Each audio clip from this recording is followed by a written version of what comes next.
Pakistan crypto council का आला सतह का जो इजलास है वो 2 जून को तलब कर लिया गया है, जिसकी सदारत वजीर खजाना मोहम्मद औरंगजेब करेंगे। वजारत खजाना के मुताबिक इजलास में डिजिटल करेंसी के जवाबित और कानूनी फ्रेमवर्क पर गौर किया जाएगा। इजलास में वजीर आजम के मुआविन खुसूसी Bilal bin Saqib, governor State Bank, chairman SECP, secretary कानून और IT जो है वो भी शरीक होंगे। इजलास में Pakistan virtual assets regulatory authority के क़याम का जायजा लिया जाएगा। डिजिटल फाइनेंस के लिए खुद मुख्तार निगरान इदारे की तश्कील जेर गौर आएगी। गुज़िश्ता रोज पाकिस्तान ने पहले सरकारी हिमायत याफ्ता बिटकॉइन रिजर्व और कौमी बिटकॉइन वॉलेट के क़याम का भी ऐलान किया था। यह ऐलान वज़ीर आज़म के खुसूसी मुआविन बराए ब्लॉक चेन क्रिप्टो और पाकिस्तान क्रिप्टो कौंसिल के CEO बिलाल बिन साकिब ने किया था। अब साथ ही साथ गुज़िश्ता रोज कौमी असम्बली की कायमा कमेटी बराए खजाना के इजलास में सेक्रेटरी खजाना ने यह कहा था कि क्रिप्टो की अब भी कोई कानूनी हैसियत नहीं।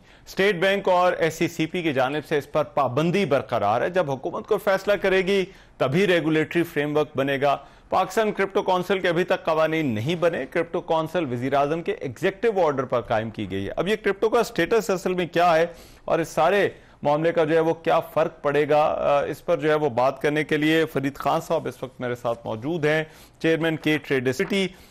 इकोनॉमी पर क्या फर्क पड़ेगा, इस हवाले से उनसे बात होगी। फरीद साहब बहुत शुक्रिया आपका। फरीद साहब सबसे पहले तो बताइएगा, ये पाकिस्तान में इस वक्त जो एक इकोसिस्टम डिजिटल करेंसी के हवाले से और इसकी माइनिंग के हवाले से, ट्रेडिंग के हवाले से होना चाहिए, आपके ख्याल में वो मौजूद है? और ये क्या हुकूमत की ये जो माइनिंग के लिए कोशिशें हैं उनको सपोर्ट करता है? पाकिस्तान के लिए बहुत बड़ी अपॉर्चुनिटी है क्योंकि पाकिस्तान इस सेक्टर में वेब 3.0 और डिजिटल एसेट के सेक्टर में लीडरशिप पोजीशन ले सकता है। हमारी यंग पॉपुलेशन है, टेक टैलेंट बहुत ज्यादा है और इसमें 3 एरियाज है जिसमें हुकूमत काम करना चाहती है और इकोसिस्टम डेवलप करना चाहती है। एक है बिटकॉइन माइनिंग कि हमारे पास एक्सेस एनर्जी है, उसको हम यूज करके बिटकॉइन माइनिंग भी कर सकते हैं और उसके साथ साथ AI, वही सर्वर्स AI के लिए भी यूज हो सकते हैं। तो हाल ही बिटकॉइन माइनिंग तक महदूद नहीं है वो काम, वो AI पे भी एक्सटेंड होता है। दूसरा काम है कि जो हमारा टेक टैलेंट है उसको Web3 डेवलपमेंट सिखाना। तो इसके सिलसिले में आज मिनिस्ट्री ऑफ IT ने अनाउंस किया है कि उन्होंने बाइनेंस के साथ एक डील साइन की है जिसमें 800,000 स्टूडेंट्स को वो ट्रेनिंग देंगे। इसी तरीके से लम्स के अंदर भी एक centre for digital asset research create हुआ है जिसमें वो स्टूडेंट्स को ट्रेनिंग देंगे। तो ये एक दूसरा पहलू है जिसमें काम किया जा रहा है। तीसरा पहलू ये है कि डिजिटल एसेट्स में इन्वेस्टमेंट करना। पाकिस्तान के अंदर 30 से 40 मिलियन लोग और ज्यादातर ये यंग लोग हैं, पहले से ही क्रिप्टो में इन्वेस्टमेंट कर रहे हैं। गवर्नमेंट उस पर इन लोगों का फायदा हो रहा है मगर इनको कोई प्रोटेक्शन नहीं मिल रही और ना ही हुकूमत को कोई टैक्सेस मिल रहे हैं। इसलिए जरूरी है कि हुकूमत जो तीसरा काम कर रही है, इन एक्सचेंजेस को कह रही है कि आओ पाकिस्तान में लोकल लाइसेंस लो और यहाँ पे रेगुलेटेड एक्टिविटी करो।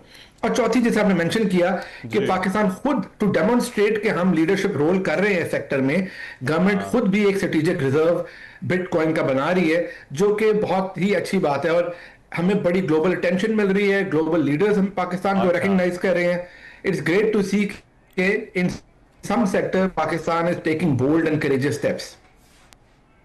अच्छा, लेकिन इस पे फरीद साहब, पाकिस्तान के अंदर अभी इसकी रेगुलराइजेशन जो है वो एक बड़ा चैलेंज होगा। यहाँ पर जो माहौल है, हमारा जो स्टेट ऑफ इकोनॉमी है हमारी, आपके ख्याल में हुकूमत को किन चैलेंजेस को सामने रखना होगा ये फ्रेमवर्क और इसको रेगुलराइज करते हुए? जी, आप बिल्कुल सही कह रहे हैं कि अभी रेगुलेशन बनाएंगे। गवर्नमेंट ने अनाउंस किया है कि पाकिस्तान डिजिटल एसेट अथॉरिटी भी बना रही है। आज खबर आई है कि वर्चुअल एसेट रेगुलेटरी अथॉरिटी भी बनेगी।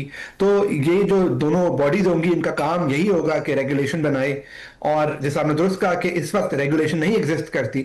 मेरे ख्याल में सबसे बड़ा जो चैलेंज है जिसकी वजह से अभी तक पाकिस्तान की रेगुलेटर्स ने कोई काम नहीं किया इस सेक्टर के अंदर, जबकि जैसा मैंने बोला कि 30 से 40 मिलियन लोग इन्वेस्ट कर रहे हैं मगर रेगुलेटरी कोई फ्रेमवर्क ही एग्जिस्ट नहीं करता, वो ये है कि रेगुलेटरी बॉडीज में टैलेंट नहीं है, उनको इस सेक्टर के बारे में नॉलेज नहीं है, इक्विप्ड नहीं है।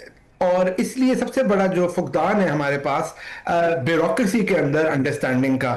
तो आई थिंक इस पे ये सबसे बड़ा चैलेंज होगा कि जल्द से जल्द इनकी ट्रेनिंग हो और इनको ग्लोबल एक्सपोजर दिया जाए बाकी रेगुलेटरी रेजिम्स का, ताकि ये कैचअप कर सके। लेकिन कुछ लोग इसे बड़ा एम्बिशियस और रिस्की वेंचर जो है वो करार दे रहे हैं। आपके ख्याल में आने वाले सालों में, और इसके लिए ज़ाहिर बात है उनका ये कहना है कि एक आर्गूमेंट ये है कि इसके लिए अभी इसके जो फायदे हैं वो कई साल लगेंगे आने में, ये इकोनॉमी के लिए सिग्निफिकेंट है या नहीं है, और अगर है तो कितना है? जी, जो लोग ये कहते हैं कि वक्त लगेगा वो बेसिकली अपनी, वो ज्यादातर वही ब्यूरोक्रेट्स हैं जिनको इस चीज के बारे में पता नहीं है, तो इसलिए वो अपनी स्लो मूवमेंट को जस्टिफाई करने के लिए कह देते हैं कि देखिए जी, ये तो बड़ा कॉम्प्लेक्स है, हमें तो पता ही नहीं, हमें तो टाइम लगेगा। जैसा सबसे पहला जो चीज इंपॉर्टेंट है हमें रिकग्नाइज करना है, कहा कि 30 से 40 मिलियन पाकिस्तानी पहले से इसमें इन्वेस्ट कर रहे हैं, तो एडॉप्शन तो हो चुकी है। हाँ। आप दुनिया की कोई रैंकिंग उठा ले, पाकिस्तान टॉप 5 में आता है, कहीं टॉप 7 में आता है। Just to put in perspective, कि total investors in Pakistan stock market is 350,000 और इधर 30 मिलियन है, तो मतलब 20 गुना ज्यादा बड़ी मार्केट है। ये पहले से एग्जिस्ट करती है, इसको आपने बनाना नहीं है, वो पहले से एग्जिस्ट करती है। फर्क सिर्फ ये है कि जो इन्वेस्ट कर रहे हैं वो टेक सेवी है, वो यंग है, कुछ लोगों को गलत फहमी है, उनको प्रोटेक्शन चाहिए, कुछ पहले से इन्वेस्ट कर रहे हैं। तो रेगुलेटर तो कैचअप कर रहे हैं, हम तो पहले लेट हो गए रेगुलेटरी रजीम से, ये रेगुलेशन तो बहुत पहले आ जानी चाहिए थी।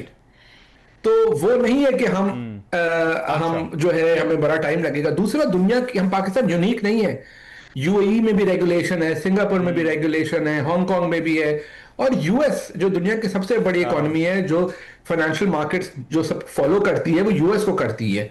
इस वक्त तो यूएस कह रहे हैं कि we want to be the leader in this area, तो हमने तो सिर्फ फॉलो करना है इन ममालिक को जिन्होंने रेगुलेशन पहले बना दी है।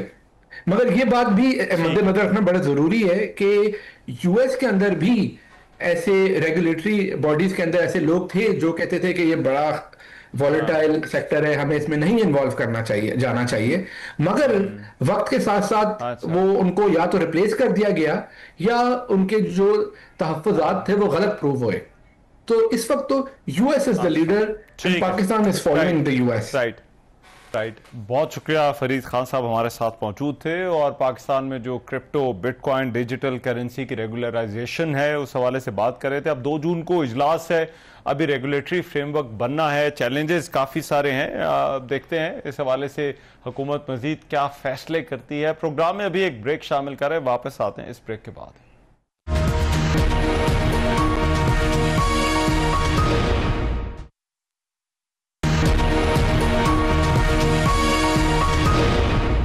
Welcome back. सदर ममलिकत आसिफ अली जरदारी ने बच्चों की शादी की ममानियत के बिल पर दस्तखत कर दिए। बच्चों की शादी की ममानियत का बिल कौमी असम्बली में पीपल्स पार्टी की रहनुमा शर्मीला फारूकी जबकि सेनेट में शहरी रहमान ने पेश किया। इस कानून के मुताबिक निकाह ख्वां कोई ऐसा निकाह नहीं पढ़ाएगा जहां एक या दोनों फरीक 18 साल से कम उम्र हो। इससे मुतालिक खिलाफ वर्जी करने पर निकाह ख्वां को 1 साल कैद और 1 लाख रुपए जुर्माना हो सकता है। कानून में मौजूद है कि 18 साल से बड़ी उम्र का मर्द अगर कम उम्र लड़की से शादी करता है तो उसे 3 साल तक कैद बामुशक्कत होगी, जबकि वालिदैन बच्चे की कम उम्री में शादी करें या उसे रोकने में नाकाम रहे तो 3 साल तक कैद बामुशक्कत और जुर्माना हो सकता है। कानून के मुताबिक अदालत को इल्म हो कि कम उम्र बच्चों की शादी की जा रही है तो वो ऐसी शादी को रोकने के लिए हुक्म भी जारी करेगी। इस कानून में यह भी जिक्र है कि अदालत को इत्तला देने वाला फरीक अपनी शनाख्त छुपाना चाहे तो अदालत उसे तहफ़्फ़ुज़ देगी। दूसरी जानिब इंसानी हुकूक कमीशन पाकिस्तान ने कम उम्री की शादी के मंजूर किए गए बिल से मुतालिक इस्लामी नज़रियाती कौंसिल के एतराज़ पर तशवीश का इजहार किया है। इंसानी हुकूक कमीशन के मुताबिक बचपन की शादी के खिलाफ बिल है ये बच्चों के तहफ़्फ़ुज़ के लिए नागुज़ीर है। पार्लियामेंट से मंजूर बिल को मजहब से मुतसादिम करार देना बच्चों के हकूक की नफी है। HRCP के मुताबिक बच्चों के इस्तेहसाल की रोकथाम के लिए कानून पर फौरी तौर पर अमल दरामद की जरूरत है, लिहाजा इनके तहफ़्फ़ुज़ को मजहबी तनाज़ा ना बनाया जाए और कम उम्री की शादी की रोकथाम और बच्चों के तहफ़्फ़ुज़ के लिए रियासत अपनी आइनी और बैनुल अक़वामी जिम्मेदारियां पूरी करे।